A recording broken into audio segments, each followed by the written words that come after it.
रात को मोबाइल पर क्या करते हो? हमारे मोबाइल पर औरत आती है, आधा कपड़ा पहनी है, पीछे गाना बजता है, वो नाचती है, हम देखते हैं 12 मिनट 15 मिनट जितनी मिनट की क्लिप है हम देखते हैं। ईमान से बताओ, ये अल्लाह का डर है? ये अल्लाह का डर है? अच्छा, फिर सिर्फ देखते नहीं है, बराबर देखेगा और उसके बाद फिर रात को देर में अपने दोस्त को फ़ोन करता, हेलो, वो भी रात को कम बखत जाग रहा है, क्या हुआ?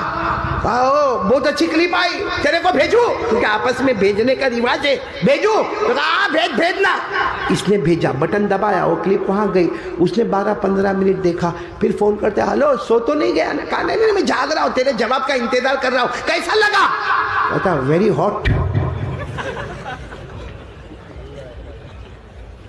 नहीं, आप सब ने हाथ उठाकर कहा था, जवानों ने, खास करके सालारे जंग के जवानों ने, कि हमको अल्लाह से डर लगता। मैं पूछता हूँ, ये क्या है?